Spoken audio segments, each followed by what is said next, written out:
Balandi Biscanio Soboko Landabiso Nabanda Kunabino en scénette moment sans transition, sans protocole, on n'est pas kokota tout simplement parce que automé la cabino et zalaka bien tellement que zalaka bien makasi botika mibe kolibanda était soki TDBD botika ngwe kota parce que ezalinda kunangwa lobby mieux vaut kolia matembele na kimia ke kolia misuni na pasi pour passionnant sur les qui bana minu pe ko sala bientôt qui ko endommager santé na yango to sepela ki lelo kokota lisusu et pas na bino ko ya lisusu na banda ko na bino ko beta na bino masolo na ndenge maponami eza kokoma. La jeunesse congolaise a souvent été l'objet d'utilisation pendant les campagnes électorales tout simplement parce que ba ndeko na biso ba imboka o ba mipesa penza nyonso kati na politique bango bazwaka temps ya kosala o basala pona ba famille na bango pona ba petite amie na bango pona entourage na bango. Mais quand il s'agit maintenant d'aller voter bayaka mbangu liboso ya jeunesse pas tant que le ba jeunesse ba maman na biso na ba papa na biso ya 3e âge la plupart mikoamba bimakate bato bakendaka ko voter ezabino ba jeune attitude ni faut bozala nango pendant les élections, pendant la campagne électorale. Il faut bozala toujours wana lokola batumoko ba sale la kabino kaka on a retour bino boki ko zwa eloko moko te député pelelo azana e banque te o de temps en temps na kokotaka loboko na poche asungaka ba mabota ya bato la député zara ko voter ba loi eux ko permettre à ce que mboka et se retrouver eux ko permettre à ce que jeunesse et se retrouver ainsi de suite. Qualification nini lelo biso to pesa na députation qualification ni lelo biso to pesa na bandeko wana oyo bayaka auprès na biso po biso to pesa bango ba voix lobi abengama ba honorable lobi abengama honorable sénateur, le abengama honorable député provincial, le abengama honorable député national parce que na makasi na obimisa nango député provincial nde ebimisaka sénateur. Na makasi na obimisaka ndeko député national yango saka ke lobi babenga ye honorable. Mais dans tout ça, yo oza ko gagner nini dans tout ça mboka eza ko se retrouver dans tout ça circonscription oyo ba voter qui se retrouver nani parce que soit bengyo député national aux atekaka pour la circonscription où va voter qui non ba bengo bien député national bien que tu aies été élu la circonscription moko songolo pakala donc il a qui cité que yo za député kaka ya place wana non ce ko bandeko oyo ba ko tindika parce que sur 100% il y a ba votant oyo bayaka ko chabino maboko pobo kende ba pona bino bobima ba députés nationaux provinciaux nyonso bolingi wana la plupart 95% ce sont des jeunes. Les jeunes de 7 à 77 ans siko na ba oba ko voter de 18 à to tchaka ba 60 ans. To bi ba condition to vite toza nango lelo to bi makamnenge za kende la est-ce que mutu nyonso lelo ko zonga makasi ya kotelemaka akenda ko voter musupa vana atali abi après les élections égale avant les élections. Donc, pourquoi na kende? Ba moko ba bika ndenge ba kiana banani ba robima, banani ba robima. Te wana ezana ngo moko ya ba masolo introductive. Automega ko sala pona ko meka un peu ko conscientiser ba jeune biskanyo soboko landa biso na ngunga tout simplement parce que toza na besoin to la musabino. Bozala utiliser abusivement te. Tant au pendant les élections, il faut voter et ça utile. Et on trouve l'autre la attitude des jeunes pendant les élections ou face aux élections. Je m'excuse et que le bamandeng on a na plateau na biso na poko alilo mais yo okolanda biso aux jeunes en tout cas faut fongola mato bien o meka koyeba o ekolobama awa parce que na plateau awa toza pena bilenge lokola bino bilenge wana mabe ba ke ko voter mingi za ba génération o naza na bango na plateau ya kilelo ba on ba ke ko voter ba kilobi o baza ba candidat député. Donc ça va se passer comme ça aujourd'hui sur ce beau plateau. Il y a Congo Base Télévision, il y a TDBD tout dit bien dire. Un grand merci ndeko Israël Mbote nayo. Mbote ndeko Mika. Merci beaucoup ndeko Israël to ambio lisu lelo. Bandeko ba kolanda biso ebele na ndako enseignet moment votre mot d'entrée pour ne pas dire votre phrase introductive au lobby boni. Merci encore une seconde fois. Il y a un plateau na yo. To meka kolobela lelo oyo makambo etali élection pe le lenge kani to sengeli ko zala to pe ko mikumbela pona to ba utilité na biso ezanini et puis ba avantage na biso e ko zala gérer ndenge nini ba e auto rotinda kuna ba kokende ko sala nini musala na bango ezanini donc na sepeli lisusu. Merci beaucoup. Dans le bon moi si bomoni ndeko Israël na mbagi mamoko ndeko Israël parce que c'est déjà un enfant maison. Donc, Balobi, Tinango Senga soit se présenter exactement parce que vous l'avez déjà, vous m'avez déjà. Et dans le beau, on a moi aussi bonsoir mon frère. Bonsoir. Merci beaucoup. Moi, Liloba, Nabande Koba, Nandabi Sonanda, Kunangonga Oyo. Merci Nabande Oyo, Sobozola, Nanda Koto, Maye de Bonabino, de l'eau, tout ce que tu fais, on a plateau Koyo, on a communiqué. Hôtel Sabino, le Lengeni Niboza, on va faire cette élection, on a pas tout le temps.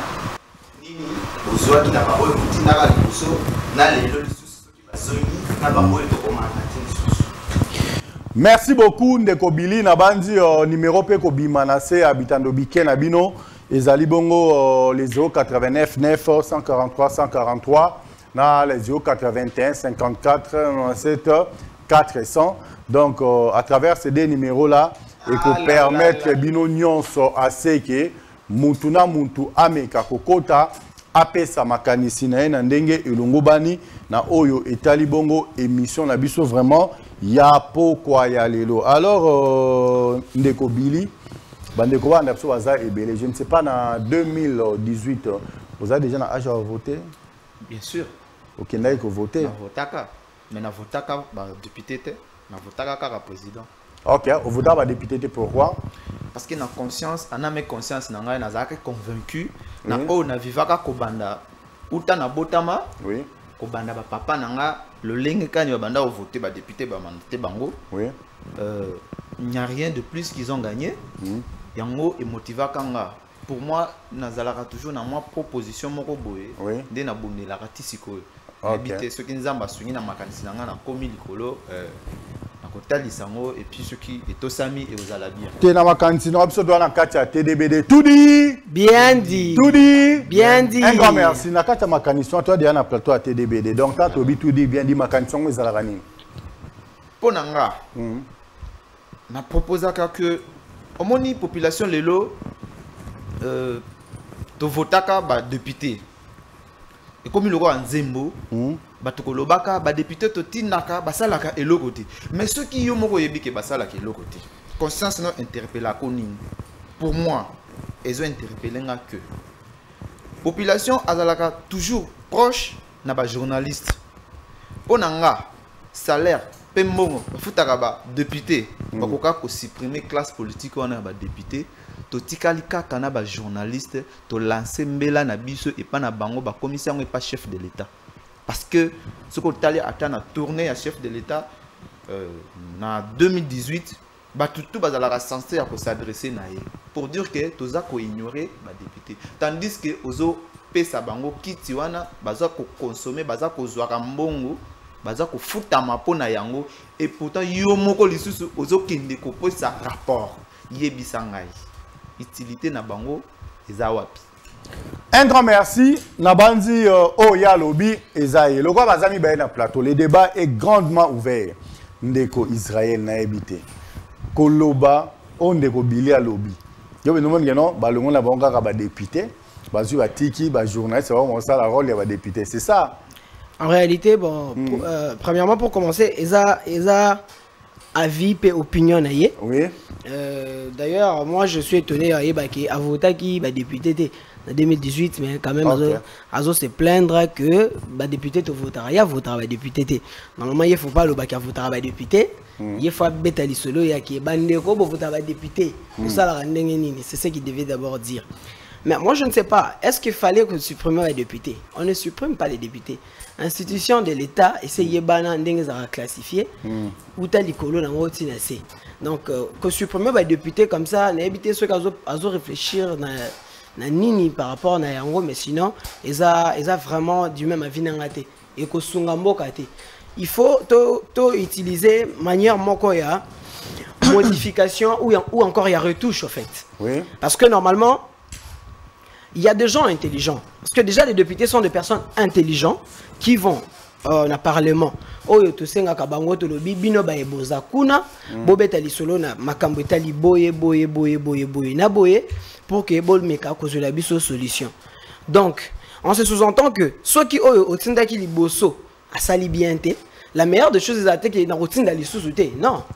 Il faut chercher à retoucher pour dire que non, puisqu'on avait envoyé telle personne et qu'à sali li kambo oto senga ki était ndeko tikana no isika topé sa chance na mutu mususu oya koki kozala na possibilité pe mabilité ya komeka ko répondre na ba besoin na biso tozo tungisa makasi parce que tozo linga koyeba vraiment te musala ba député zanini yangwana attendenge to beta lisolo na pokwa awa la jeunesse doit retenir ou encore l'opinion publique doit retenir que le député il faut pas baza la kaloko la ba ndenge baza traité actuellement neti ba kunde bembe ba député mususu auto voté en 2018 na ba base na bango ba komeka ba kunde bembe dans son matin à quartier zali base est pas honorable a pesimbongo à cercueil a pesimbongo à catafalque kuto a pesa na mbongo à troisième mi-temps so pe so ba uti enterrement mbongo à masanga yo muto a pesa na parlement okotika la komona yete à se présenter ata na motion moko azawana kaka po balobi nini to voter loi nat et les cater biso to zabata contre to zabata pour auto zabata pour so babika qui sont pour atombo le boko qui sont contre atombo le boko il faut pas système one continuer d'office il faut tout ça la nini ndeko yo to voter qui en 2018 to moni osungi biso te osali mayo esengela kité tikana mbonga tour oyo to voter intel parce que koboya ko voter za solution te en tout cas. OK, en tout cas un grand merci à toi na habité ndeko Billy kolanda o nyonso ndeko Israël alobi abimiso penza libanda ya carré libanda carré ku teza muka abimiso libanda ya terrain na tike non oza déjà hors course na habité ni oki ko bakisa po ozonga na kati ya terrain ndeko Mika oui? Tali na ba dire na ye je m'excuse ake mo pensité ameki ko simba point de vue na OK ko benga député que non bato ba mesana ko yoloba na bango ke baza ba kunda ebembe député azaka ke sika ya matanga pona ko tuna balobi nini apesi mbongo toleki na élection mais tu reviens à ma raison oza ko mona te ke non oza appuyer kaka likanisi na ngai appuyer likanisi te parce que yo lobi pona yo ba supprimer voilà na appuyer likanisi wana te parce que ko supprimer la solution te ko changer des solutions et yo kana eloko terme utilisé ba supprimer voilà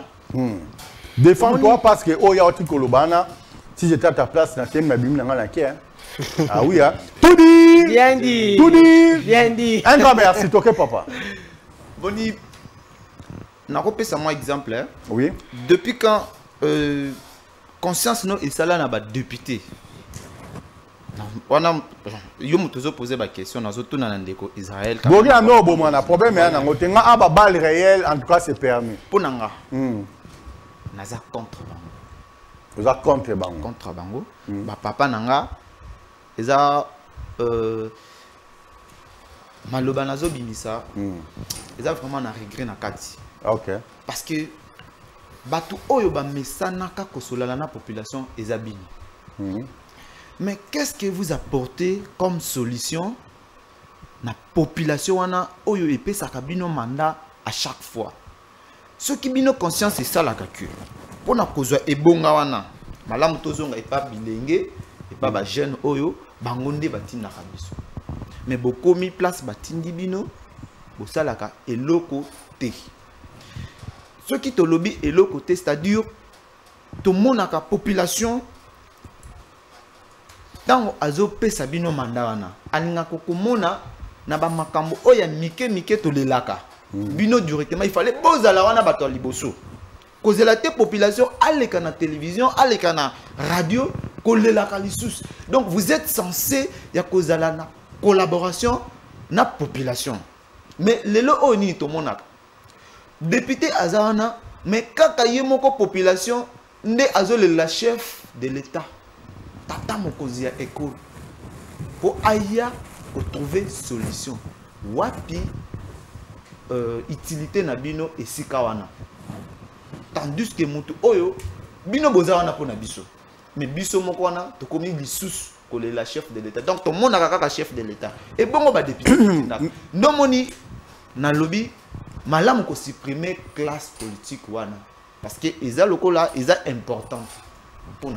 Merci beaucoup. Les gens ils sont importants pour nous. Maintenant, attends. Je peux ajouter. Oui, vas-y. C'est-à-dire, ceux qui ont supprimé, du genre, Misolo, Oyo Bapé Sarabangwana, chef de l'État a travaillé à la population. Donc, ton mécanisme, la place de ignorer, mais pour supprimer, pour garder, pour protéger moi, salaire, on a un bon goût, on a un qui est école.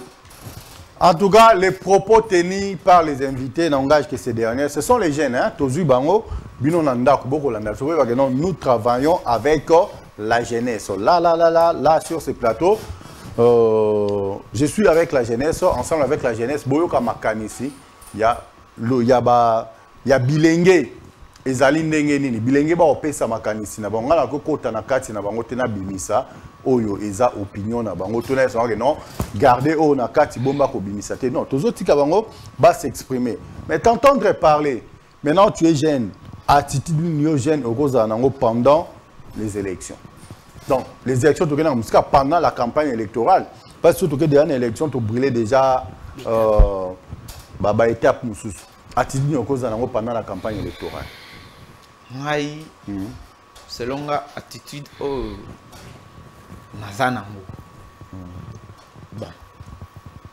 Wana ndeko député a pour convaincre ngai na moi 3000 francs soit ko sangisa biso ici comme moko boye ba jeune to kutana na terrain intel après comme la moi bière moko ça est important. Bon, si go attitude nini yo jeune okiko zala nango pendant ces temps ici.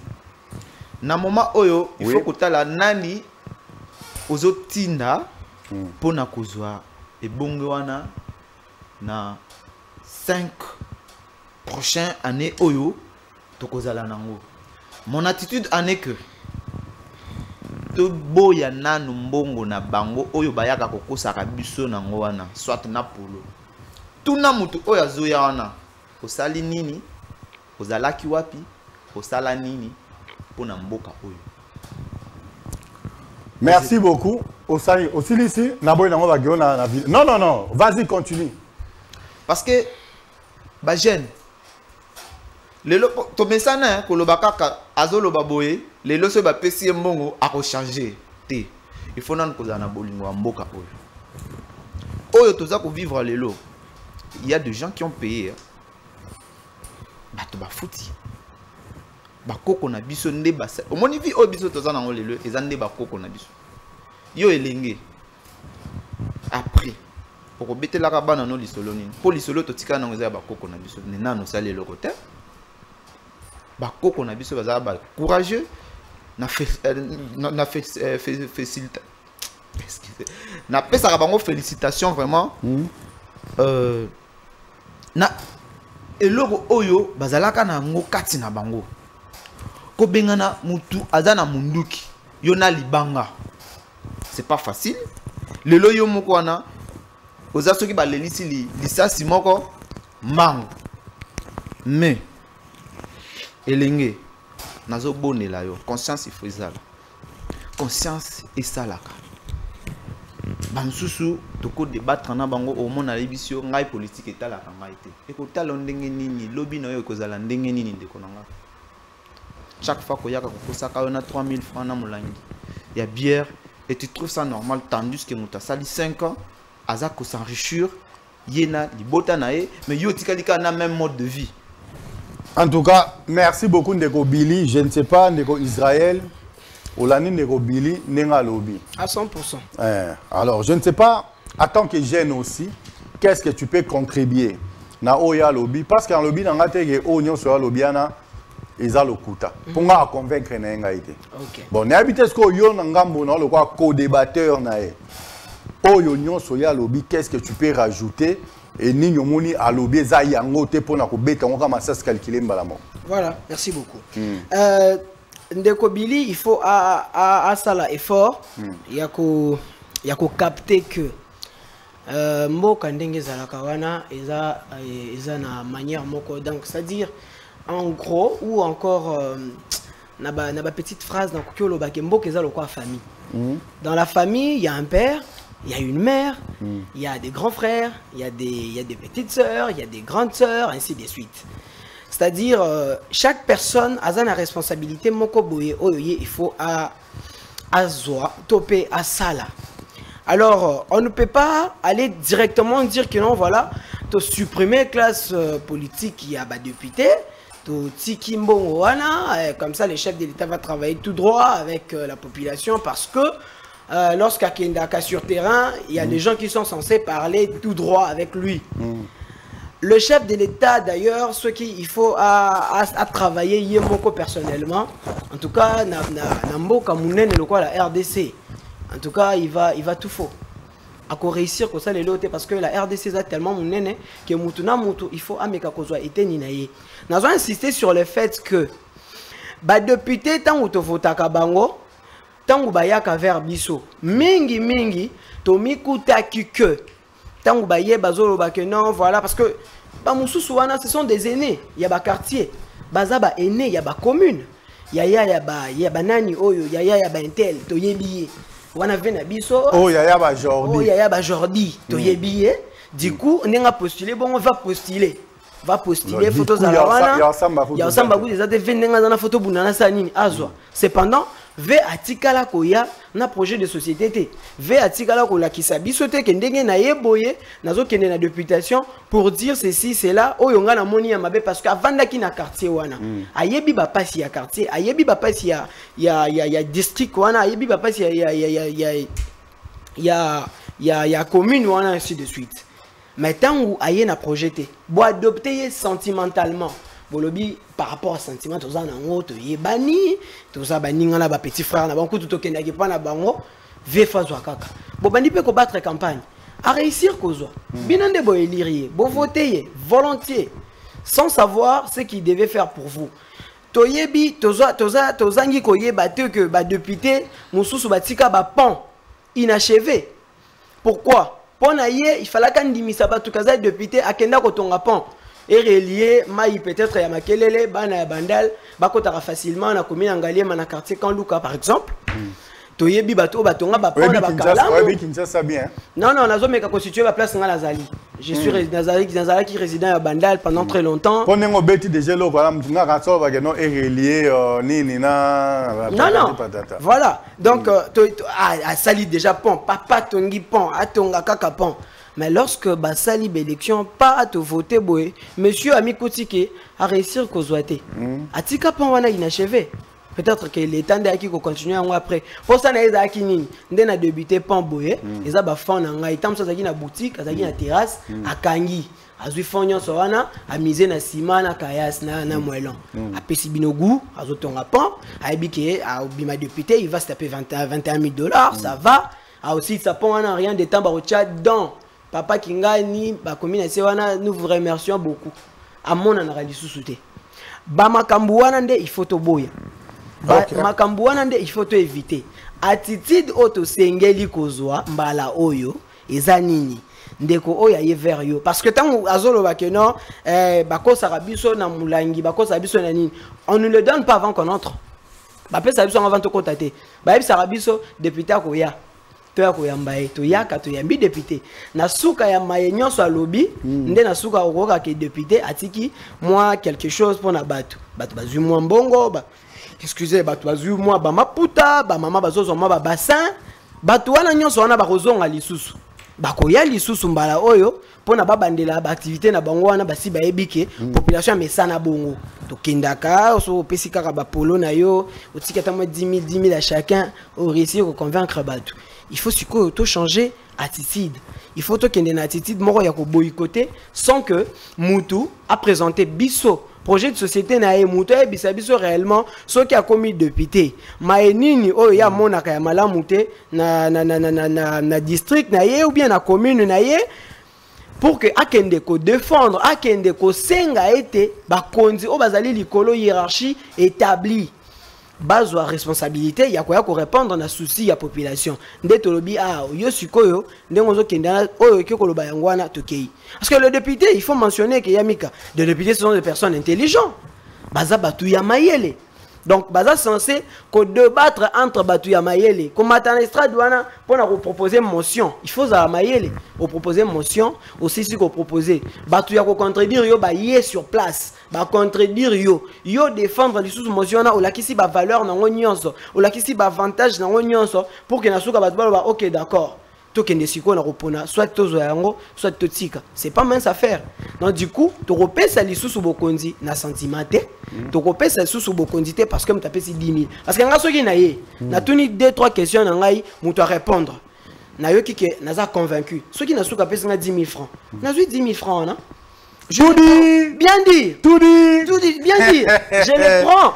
En tout cas, na silisi kozwa yango na bimi na kei mais soki nazaki convaincu te en tout cas akolimbisa ngai parce que je na volé yete tant oyo ya zwa ki ngai ya 25 ans na kiti wana ndé na zelo na 10 000 na zwa na ke na peut-être qu'il a fait mouké na ko voter yete na ko voter mutu oyo akoyela nga projet de société. Merci beaucoup. Mais t'entends que parler apparemment na monde mamunyo so bili a uti ko yebisa biso awa obimi sango za lokuta. Bon, eza que nazo c'est les formes bimisongo lokuta. Nazo meka juste nga habite attendre de parler. Voilà na lobby na nga attendre de parler. Nazo meka juste ko s'appuyer te na ba propos na ye parce que au final ami kuti que atangi bakoko ba bengana ba tout ba truc. Ba biloko wana nyonso wana eza ba brèche. Eza penza mulai makasi soki to bito kene ko fungola yango wana makamba bakoko wana et ko élargir zone makasi. Dans la monde mabutu obi. Yo biso ndire Billy azako tourniquer. Alors ça cercle vicieux. Non amisunga en fait, amisunga asala en sorte que to pona ba o ba sengeli ko sa musala parce que ba député wana baza ba imboité topé baza ba esclave té pour dire que non ndenge ba kendara wana pour plusieurs gens disent ba futara ba mbongo belé on peut toutefois modifier leur salaire mais leur laisser travailler parce que ils ont des enfants balé sarabango balati sarabango ceux qui ba sali musala wana l'état le bif est-ce que to refuta bino pona musala bino bosalaka bokamata o to koki koloba te ba député il faut kaka balongwa po to lula ka mbongo na bon po bato belé ba sapuya ka na mbongo ba député zaka elenga kasi 21 000 oui c'est bien. Ça c'est vrai, et zambon est belé makasi par rapport à musala bango basalaka na banko basalaka. C'est bon ça on a un bulletin de paye na bango. Bon, non, on a pensé personnellement, non, on a un bulletin de paye, il y a députés. Parce que pour Bambela Bango 21 000 wana lolengeni, nga comprendre nos frères. Mais to Bambela Bango te yoza oza na kati ya presse, oza na kati ya koyeba keza solo, c'est vous. C'est vous qui nous informez. C'est les journalistes qui nous informent. Ah, comme on tourne nga question na émission na ngai. Ta Billy ndeko na ngai aza wana, auti koloba yango. Mais déjà zo beta Billy ba masasi calculer. Azali wana alobi. Mais ndimana nuke yo boko dezo bi ke mamyo so Billy alobi eza lokuta. Te alobi clairement. Nga na lobi yo ndimana alobi. Ngai na lobi nga na lobi te ke ezali lokuta na sengi ye ngai na sengi ye akanisa est-ce que yo faut zelater na lo baboy na koyoka yo j'ose comprendre que c'est comme si tu as quelque chose soit tu as un profit derrière les députés donc tu veux t'enrichir derrière les députés en les défendant. Tant que ça les projets na poche à député sur les plateaux ceux qui va député bayoki ba bete la ko maboko moi na azako défendre biso il fallait to zoaye non mon imboka oyo nazo faire partir même pas na parti politique je l'ai dit tout je l'ai dit haut et fort à la télé. C'est comme si tu en train de... Yo kota non aminte adversaire no yo na bobe aya beto ba balle réel et que ya le ko match Al Nassr to la tout de suite là ah Italio tant que tant on noter na souka mona que non abeta jo makasi il est en train de flatter les députés et les prochains candidats du genre Bazoa Kayo soit c'est une flatterie. D'ailleurs les députés bazotala clairement ndé nazolo bana bango que so ba na projet de société té nga na voter bango député ni na yozonga c'est pas un projet député ni na yozonga Israël ebité que na mboka oyo to yamba ba projet depuis yokola mais au Israël a lobby pesa solo to zo ba projet na bo supprimer ndenge yo lobby na kolanda ndenge lobby que non obengi ngai je viens na yo pour te 10 000 francs soki na suka na moni nga que non aux je laisse par là ça na évité na copie ça mon moni ne lo Israël azolo ba na ya mutu yebi très bien que non ndenga zaboye na voter été mais il y a question bon on est au lit en haut l'état c'est de l'argent l'état c'est de l'argent l'état c'est de l'argent lui il m'a pris m'asseoir sur la chaise et l'entendre pour quelle raison pendant des heures on voter tika na évité que na voter na yena yokaye donc c'est contredire en fait nazo ko mutu ngai nazo lobela likambo ya kosala na lobaki wake mutu okokende ko voter faut que tout na kotala asala nini azalaki nani bolingo nini azalaka nango na mboka bongo baye o basali te to pesa ba chance te na tongo to moni mutu ngo ale kaka do bo voter ngai ale du coup non tokende anga na habité ndenge toza awa bo panga na bino mibale nga azana nga arbitre l'église au milieu du village non il y a un petit souci il y a un petit souci oyo ndeko na me camper ko recadrer ndeko Billy excusez-moi permettez-moi soyez un peu tolérant au lobby il faut to banda ko tuna batu basala nini non non s'il vous plaît s'il vous plaît non recadrage na aux apôtres ça peut ou ne pas te plaire non à cause de la ça peut ou ne pas te plaire communique à dire que libanda no ne à cause de la na posa na pesa ye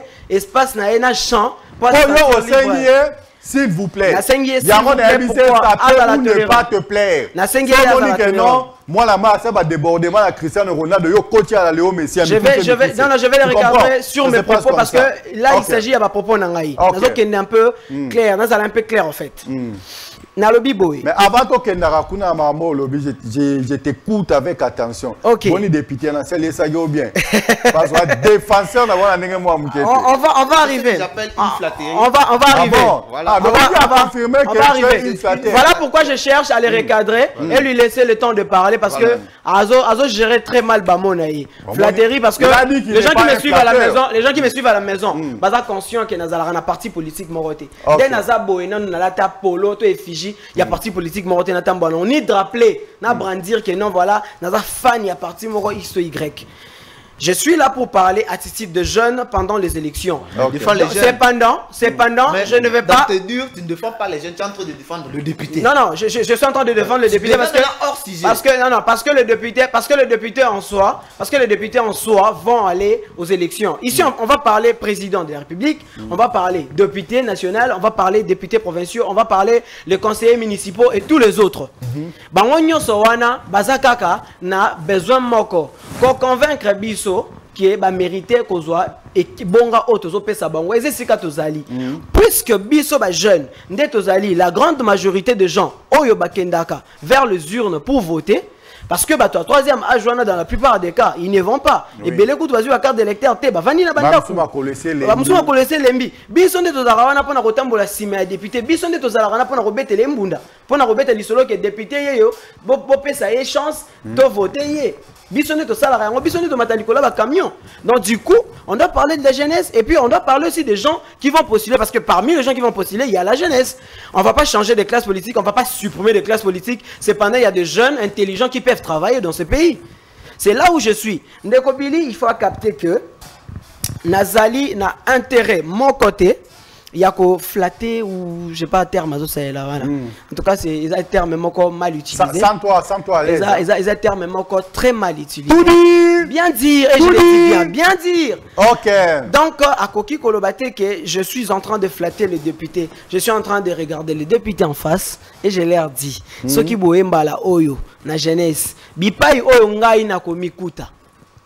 Ce qui na kutani na député na kutuna ndeko olingyo kende baye o bakendaki basale lo côté projet na yo ezali nini projet na ngeza patati patata quand il dit que batuna batu soki basala nini bongo baye o basala te bazana posa bazwa chance ya okende la saboyebi na bango donc du coup wana kutu toyoka bango te c'est que Ndeko Billy a insinué que ces gens-là on peut pas les écouter pour yécoute ça là déjà le côté ba okutu ba sala wana to boyo ka bango bongo yo muto sala loté donc c'est que batunyo so baza intelligent moni eloko Ndeko Billy azo sala ezanini ezaloko to mesani na wana mboka oyo soko landeli bien batuna mboka bazanga tendance ya osengara plus le passé. C'est comme si Ndeko Billy aza zone wana on est là on a tendance à dire Les comiques à mon sali bien te fakika bazan c'est abiso moi journaliste akenda moi journaliste akenda wana wakenda wana journaliste ana zaki bien moko même na football o ba bazo babi coach banda bande ko pesa nga mon tozo saka coach akenda wana au ministre sport banda ya il y a des gens qui n'ont pas travaillé qui viennent vers vous pour dire laissez-moi aussi essayer, donnez-moi une chance de montrer ma compétence mais de montrer boyebi nangai o na koki ko pesa ko essayer na vie à mutu mobile jamais ko yake non laissez-moi essayer yaka kosala du premier au premier départ ezaka essayer soki oyoki na lobi boy ko supprimer classe politique wana et les remplacer par les journalistes. Pourquoi? Parce que ceux qui tozotala moi pour moi j'ai remarqué ce sont des gens qui sont censés et puis bazalaka kaka toutefois na population. T'allais la kalbiso likambo yo yebisa tata moko mais au voteka député.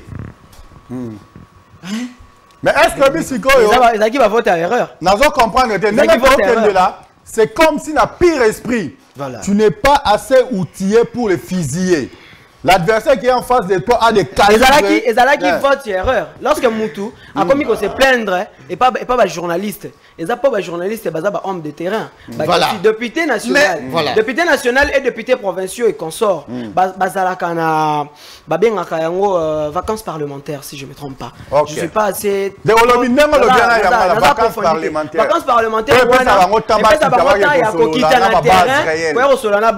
Erreur sur quoi zanini. Tellement Moutou Daki kuna aza cupide aza mutu oyo aza plus sur ses intérêts ami kuti na Dubaï ake vacances na Dubaï la bon sani ke falaki akita na base na ye mais aza pe mutu oyo ka pe Dubaï na sanga oyo ta pe Dubaï voilà non mais fallait d'abord travailler parce que vacances parlementaires les aka pour la diverté quand je dis Dubaï c'est-à-dire une personne qui n'a même pas travaillé dans celle bout akeimba la moko na Dubaï les gens qui n'ont jamais travaillé de toute leur vie Malamoko le roi Tchagien, BGP député. Ce sont les vous là qui font ça, non? Kasi eza ba vote ya berreur auto salaki parce que na déjà ngai na koki kolobate que les élus qu'on a répété 2-3 fois. J'ai voté les gens en 2018. J'ai voté 3 personnes dont un président de la République, j'ai voté un député national pour la souscription de Funa. J'ai voté aussi un député provincial pour la commune de Bandalungwa. Mais en tout cas, voilà. La jeunesse face aux élections, quelle attitude il faut prendre? Voilà. Là maintenant c'est entre vous. Moi je ne suis pas là. Quand je sens que le terrain devient très glissant, en tout cas je vais intervenir pour te... Si on a 3000 fois boy, tu sais qu'il va y avoir le sang. Même dans un lot comme tout est, tant on a boy 3000, c'est-à-dire qu'il y a $10,000 dans le pour manifester dans le bowling en bouca. On manipuler la somme dans le plateau, il faut l'andeler. Non, Italie, non, $10,000 pour que tu votes quelqu'un au boy. Tu es banni, il faut blaguer, il ne faut pas blaguer la somme. C'est ça, calcul moqué. Ah, comme ils on va calculer. Oui, c'est ça, calcul. Maman, député, mon a $500 par mois. Est-ce que vous bilingue peut Bolando est belé dans le au départ? Voilà. Ce qui est tout nio, et puis bilingue Bolando est belé de partout dans l'air. Mbote na bino bisika bo fandi bozo landanga.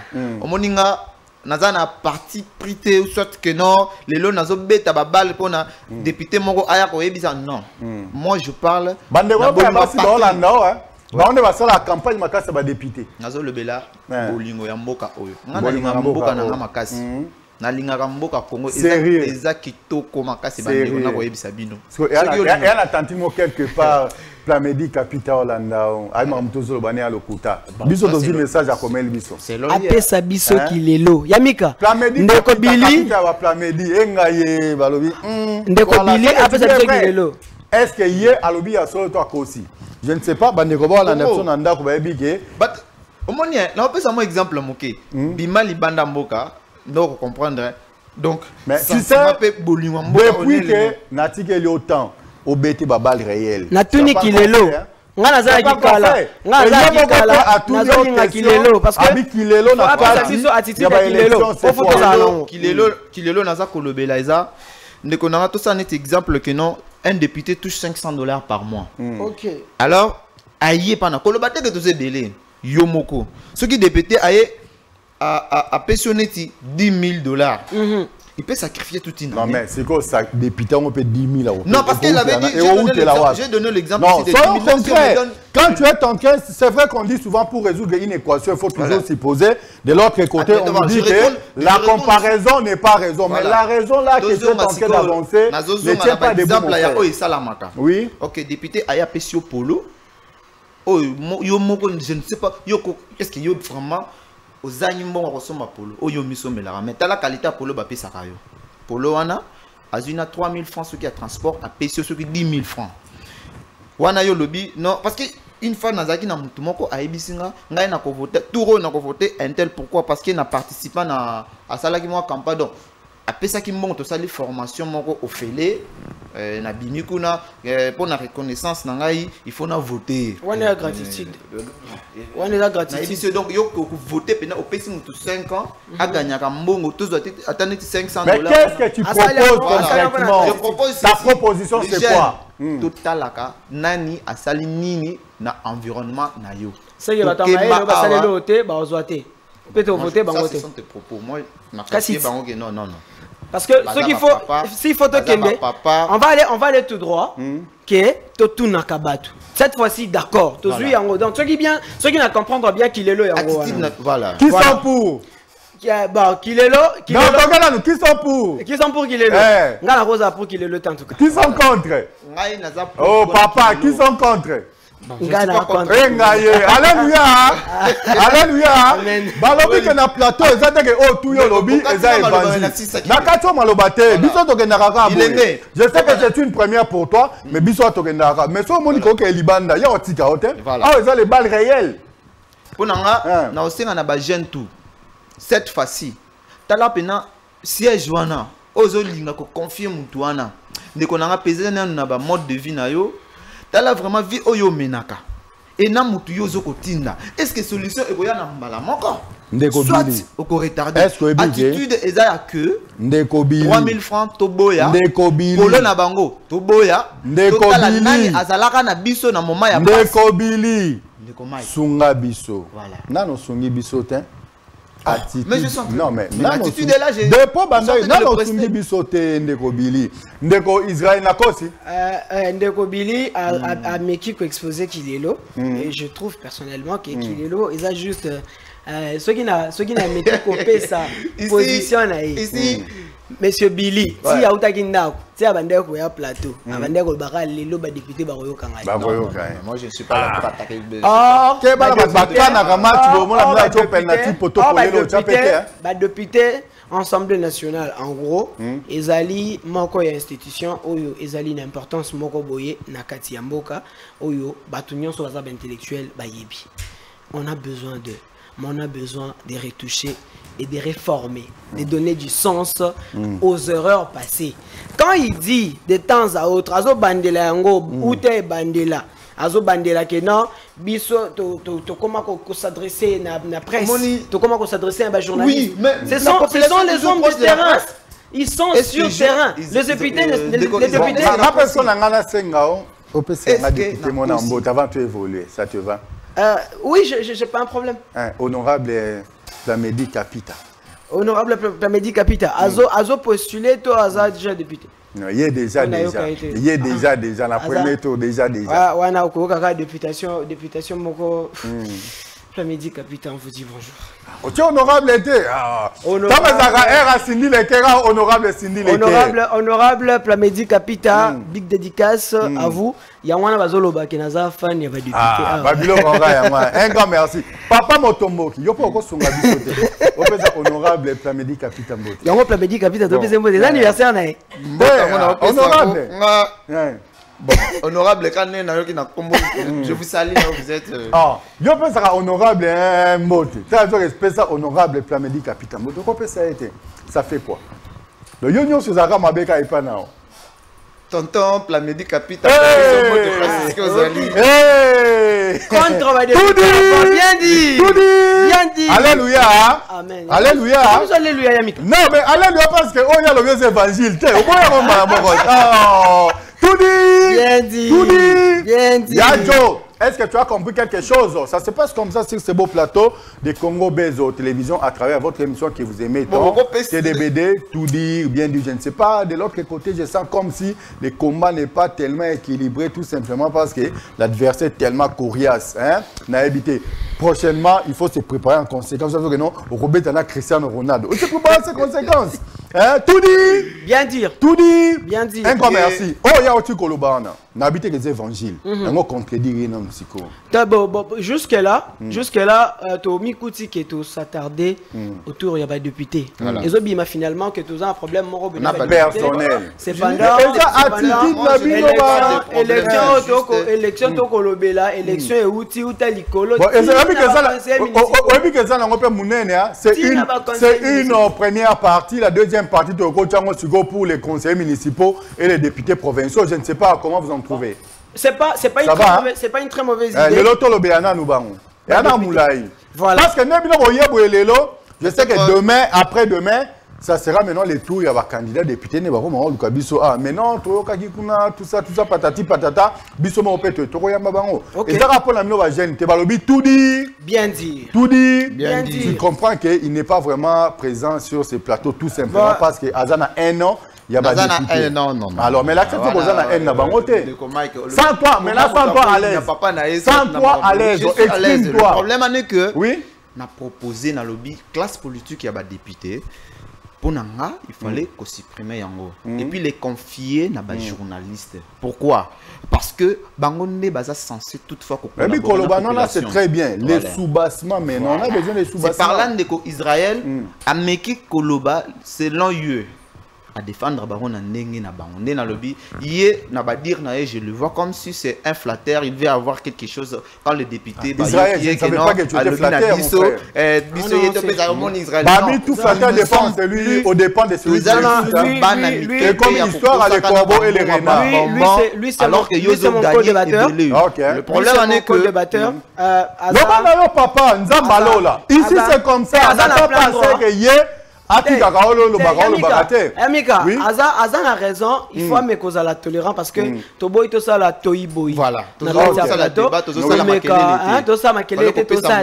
y a des fois où il faut riposter et se ressaisir après. C'est comme ça.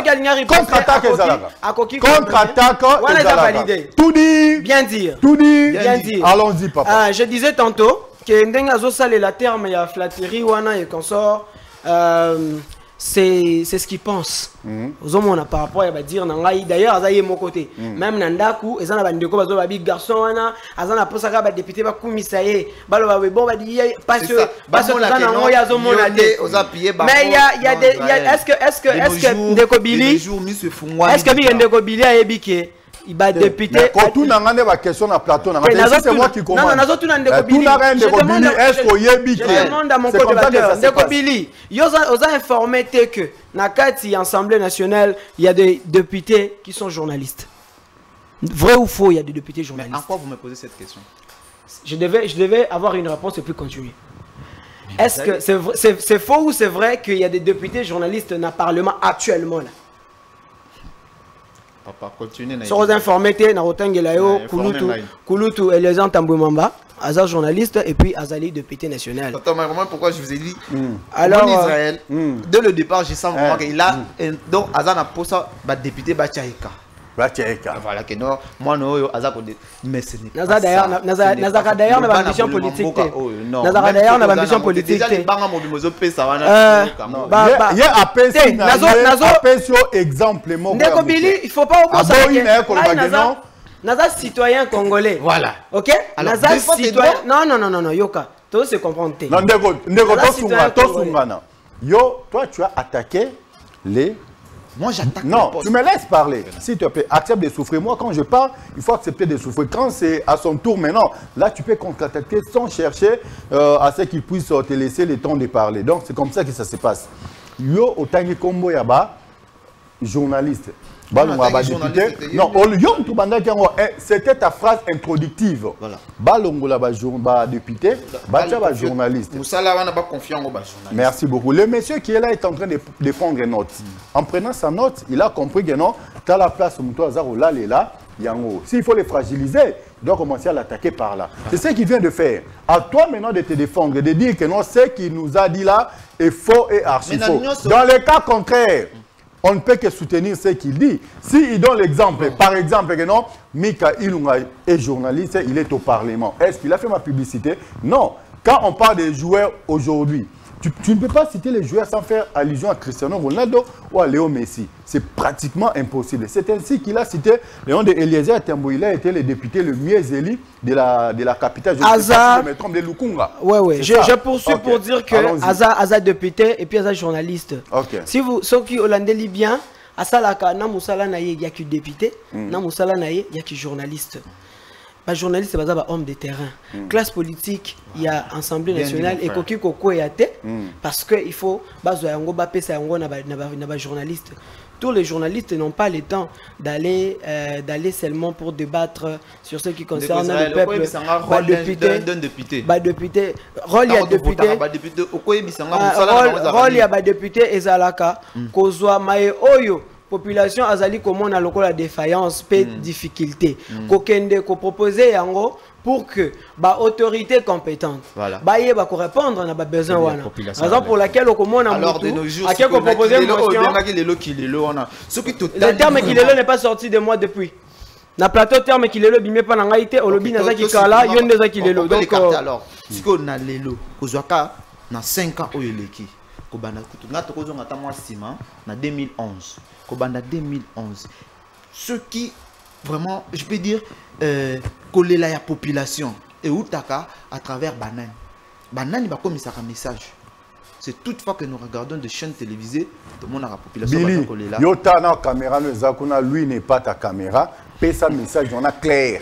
Et pas à Bajen. Bilenge, Waza Rolanda, attitude d'Avango, il faut la nini. Pendant cette période de campagne électorale. On fait ça exemple moqué. D'après campagne, parce que campagne n'a pas bandit. Déjà, ce bandakalawana. Il y a un autre lobby pendant la période d'après campagne. Chaque fois, tous les na bandako, soit les camoyés, bana ils bazalaka proche na biso. Ce sont des journalistes qui s'approchent. Bayaka toutefois beau petit message pour bango batali sana mokili. Mais musala ba député bazapi. Journalistes informateurs à ça la posa quand même à arracher les sous Moussala il y a député. Je ne sais pas pourquoi ils se positionner souvent dans la zone wana mais ils ont opinion na yo. Cependant yoka siko na meka kota lisayo. Par rapport il y a ba phrase na yo flatteur boye. Sika siko na recadre. Ngai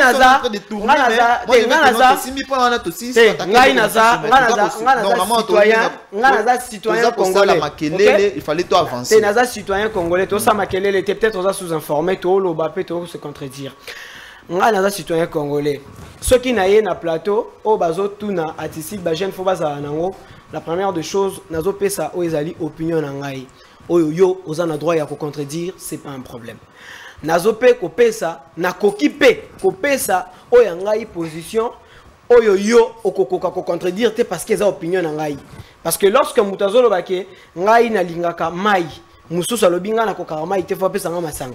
Pourquoi on doit aller dire à la personne yo lingi mai neni baninga bazo senga masanga fa senga mai non parce que masanga boit quel Jordi wana mokonzi bien voilà comme je disais tantôt ceux qui n'allaient libyen si to comme na souka ceux qui peut-être na lobby awa na etando ike na lobby bana ya lukunga bo chama boko na ndeko intel oyo a uti ko postuler parce que azape na ba projet de société na e tala bolande na page boy donc directement rolobake na yaki mbonga vana ya plateau tout dit bien dit un grand merci donc il doit arranger moi j'ai besoin qu'il arrange j'ai besoin qu'il rectifie moi je ne suis pas un flatteur. Je n'ai pas le temps de flatter. D'ailleurs, nous avons une ambition politique. Ça, c'est quelque chose où nous avons une ambition politique. Les amis qui me suivent. Non, les amis qui me suivent à la maison. Un jeune conscient qui peut commenter. Voilà, où je peux commenter de quelque chose. Quand je trouve que nous avons l'occasion de commenter, comme par exemple, là, je suis invité sur Congo Buzz pour commenter sur quelque chose. Je commente. Quand je suis chez moi à la maison, il n'y a personne qui me trouve et qui me surprend dans le débat que non, non. On m'a invité dans le plateau. Je n'ai pas opinion, je n'ai pas point de vie par rapport à la réflexion au Nazan. Il y a un droit à contredire, il y a un droit à qualifier que je suis un flatteur parce que aucun de ces députés-là ne me connaît. D'ailleurs, même bateau on a voté. Tant que babandaki kosala descente na bango, babandaki kosala activité na bango et tout, je n'y étais pas. Na bandaki kozala te. Donc ndeko Bili ceux qui te remettent à continuer à me camper pour rectifier pour esunga. Merci beaucoup ndeko Bili. Dans ma peau. Flatteur c'est vraiment trop dur, c'est de très loin na Yolo Balobi. Yolo c'est Dallas hein, de très loin na Yolo je salue honorable Plamedi Capita Plamedi en tout cas. On a déjà on va voir sûr hein. Premier tout temps comme l'équipe papa tu dois riposter moni na lobaki que non ngai na 2018 na voté qui député té na voté juste président alors nena osenga ba jeune au ba ko lana ngasiko ndeko Israël ceux ko lobaki oza flatteur et suyo bon j'ai rectifié quelle élégance quelle élégance tout dit bien dit tout dit encore allons-y mon frère c'est comme ça que ça se passe non ça dérange te dire oza ko sala lokola yo oza na pona bango bon oui c'est une classe qui doit exister c'est une classe qui doit exister avec tout respect ce sont de parents c'est juste que nous sommes en train d'évoluer un peu de voir na poste ou soit titre oyo baza ko occuper Moussala, ils ont bien été. Wana, j'espère que Moututu Nandako Aza pour moi. Là, ça n'engage que toi. Non, ils ont opinion. Ça n'engage que moi, selon moi. Exactement. Oui. Pourquoi si on a proposé de supprimer classe ou on a pas confiance? Parce que ceux qui ont zongi que no ba député de base censé cause la pembeni la population. Cause pas si tout problème tout et zo ko la population comme mango na parlement et puis pour trouver une solution. Mais jusque-là, ceux qui te talient vraiment, depuis que nous avons voté, député Nini, il y a vraiment à convaincre. Maintenant, il y a un problème avec les lakayo toutefois. Ceux qui n'ont pas soufflateur. J'avais voté des gens qui ont travaillé dans le mandat. Laisse-moi d'abord parler. Voilà, donc. Laisse-moi parler. Pour kolelaka toutefois na likambo o moko to ko pesa ta exemple ya libulu ya bandal. Ceux qui ont nzela oze me mabiso outi bandal chibangu pour que na magasin na pharmacie bande konanga combien de fois batu baza kolela pona libulu wana où sont les députés qu'est-ce qu'ils ont fait donc rôle la députée za osa banzela erreur ya nzela te erreur on ne bazalela en 2018 voilà papa député abambela biso ni au lieu de chercher quelqu'un qui va aller yango mona sengi na bandeko au lieu de conscientiser les gens au lieu de conscientiser les gens aller voter des personnes qui vont proposer pour dire à tel endroit na permettre yo sikoyo na plateau na nga il y a rien Tozozongi atuna na permettre yo opposer na question. Merci beaucoup. Yo petuna ngana nini? Merci beaucoup. Na obaki na sekala na mingi te pona mukolo me bino bo sekisinga. Toudi. Un grand merci. Je ne sais pas qui avait la parole, c'est toi qui avais la parole. Évoluons. Deko Israël. Moni libulu wana. Ceux qui te lobby Mututo allait la raka pour la libulu à la place. Et puis, bah qu'on se bat les gars à place. Yozo quand ça que libulu on est cause attend moi 3 jours. Papa, toto que non akini hein. Donc libulu wana attitude ya jeune lelo. Voilà. Face ya ba élection eza libulu wana. Ngai to fungola ba palmarès. Tala na 5 ans qui a été proche de nous. À Salanini avant qu'on passe nani oza ko voter, oza ko tinda na parlement pour asungayo na bambela na yo chaque fois. Ko pesa ka mutu moko zui akenegolia ka salaire wana pa maté ndo monaki place na lobby ko zo ka ta ko sunga bandeko na biso ba journaliste parce que bango en même temps métier na bango mais ko renforcer bango na musala wana ba pesa ka bango po bango ne ba komi lokola ba député na biso toutefois comme on a journaliste ya ka toti na message na ko pesa exemple chaque fois makambo ko le larabino Bolba, oh non, tu benga numéro 1, tu benga chaîne intel, baya ko filmer. Mais toza na député oto votaka place wana il fallait ayaka mais soki azako yate 5 ans yango to mona ba député kaka awa na moment ya campagne andako ya abengi yo yo wana pe otelemi OK ba somelo bière ofani soki journée mobimba andeko nanga. Merci beaucoup, je crois que tu as dit l'essentiel. Je ne sais pas, là, presque à la fin de notre speech de ce soir, je crois que vous avez très bien speeché. Il nous reste 5 minutes, quelques poussières de secondes là. Je te laisse 2 minutes pour les non-dits. Certes, quand tu quittais chez toi pour venir ici, il y avait des choses qui te dérangeaient, auxquelles tu te disais, il faut au plateau. Je dirais ça, mais je ne t'ai pas donné l'occasion de les dire. En tout cas, là, je t'accorde 2 minutes pour que tu puisses éventrer les bois. Bien, merci. Dans 2 minutes, je vais commencer par éclairer le thème Yapoko Alelo. Bandeko ba jeune, tobeti lisolo awa na attitude ou étali jeunesse au Esengeli Azalanango lors ya maponami topé ya ba campagne électorale. Yoka projet de société ya député. Yoka capacité intellectuelle naïe à résoudre le problème. Et puis pesa et chance à Kendeko représenter yo na ebonga ya Assemblée nationale. Ça c'est de 1. Oui. Et en passant d'ailleurs, il y a moi d'ailleurs quand je vais dire ça ici, je sais que je serai traité de flatteur, mais je donne ma position, je donne mon opinion parce que la personne que je vais citer là, c'est une personne qui a déjà fait quelque chose. Oui. Qui n'aime pas député, mais ça a qui quelque chose. Tu es libre, papa. Voilà, je parle. L'intérêt c'est 1 minute 30 secondes. Je parle de Christella Kiakuba. Oui. Aza Mokambi, il y a ONG Télémaman na Mapinga. Okay. C'est une fille qui a fait quelque chose. Aujourd'hui, elle cherche à devenir députée. Elle en fera encore plus. Ceux qui battent bazan à ça, me s'informer sur elle. Aza candidat na district ya Lukunga. Aza numéro 702. Ceux qui ont s'informer sur elle, vous verrez son parcours. Au Ezola qui s'accueille. Ceux qui ont raison. Et le bas de la forêt Liban. Non, non, moi j'ai dit clairement, je donne ma position. D'ailleurs, je fais partie de l'ONG. Je fais partie de l'ONG. Je fais partie de l'ONG. Et ça, ONG, il y a.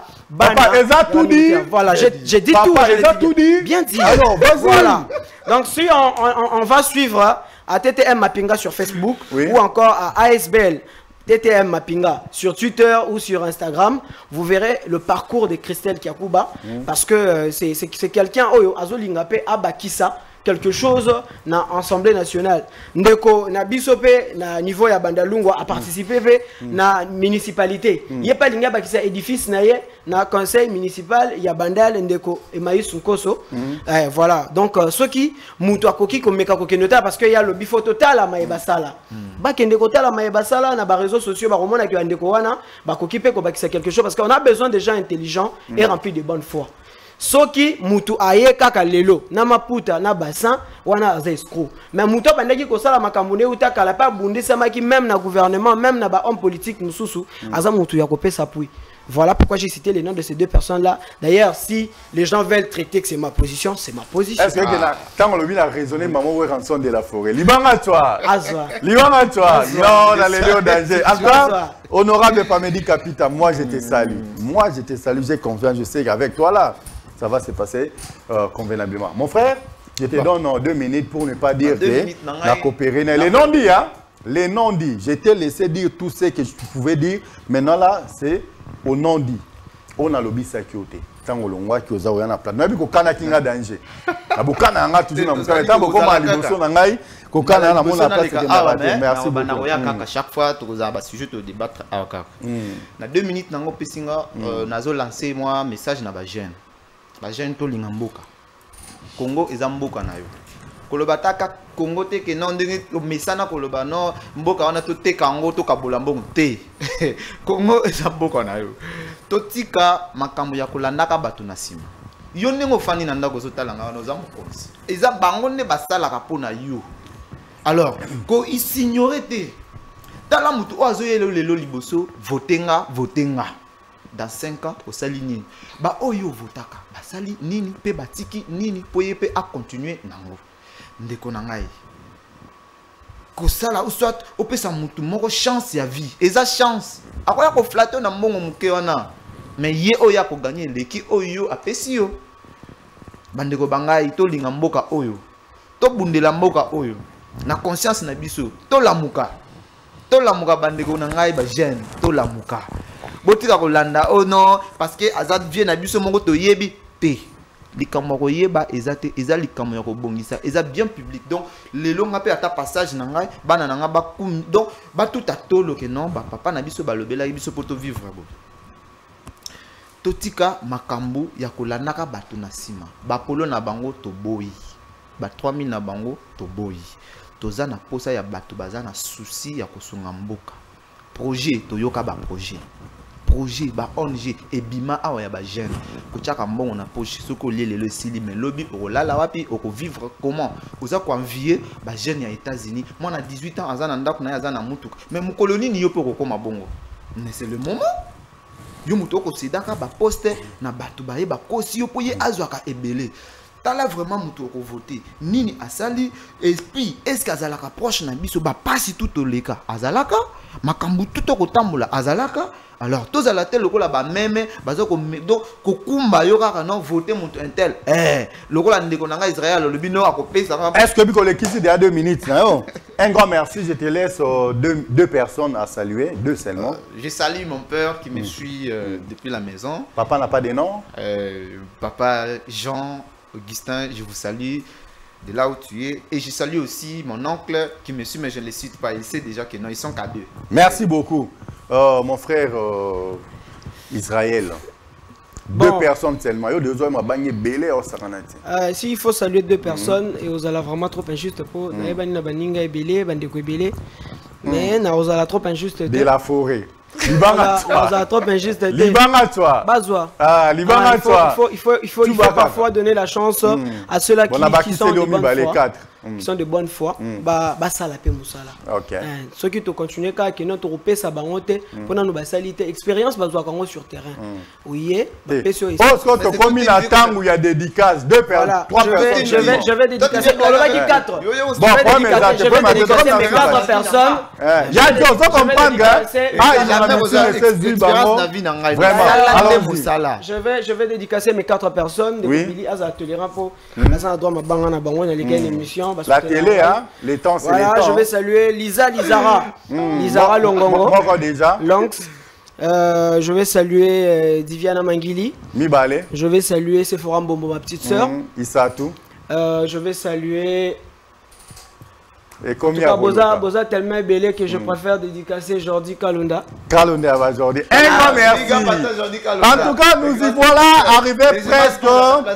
Merci beaucoup. Nous y voilà arrivés là, presque à la fin vraiment de notre speech de ce soir. Je sais que vous avez été très nombreux à nous suivre à partir de chez vous à la maison. Là, nous avons parlé de l'attitude des jeunes pendant les élections. Vous êtes jeunes en train de nous suivre.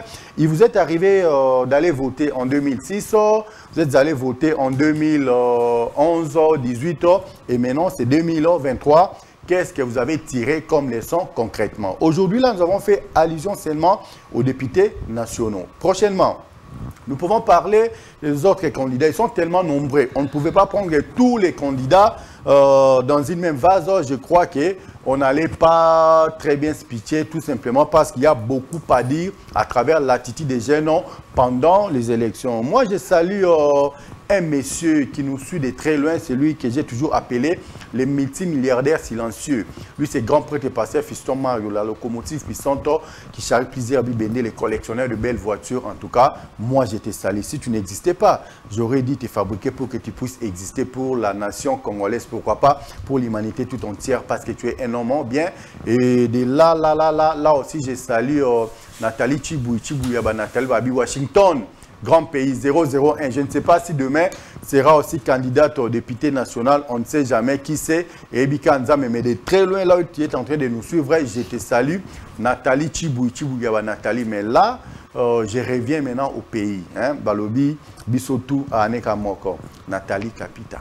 Nabata Nathalie Kapita, Plamedi Kapita, Plamedi. En tout cas, moi je te salue, Babi, la belle précieuse perle noire. Là où tu es, tu te connais, je t'ai fait des gros câlins dans Sika Lobby parce que on Zambandimi, jamais. Tout dit! Tout dit! Nous sommes arrivés à la fin de notre speech. On se retrouve demain pour un nouveau numéro. Quant à moi, je vous dis Bye bye, restez toujours branchés sur Congo Bezo Télévision. Un grand merci à vous, pourquoi pas à toi. Il y a Joe Jordi Kalonda de l'autre côté, je vois Chrislin Mbouka Chrislin. En tout cas, un grand merci à Israël, un grand merci à Billy. En tout cas, tout dit, un grand merci. On se retrouve demain. Bye bye.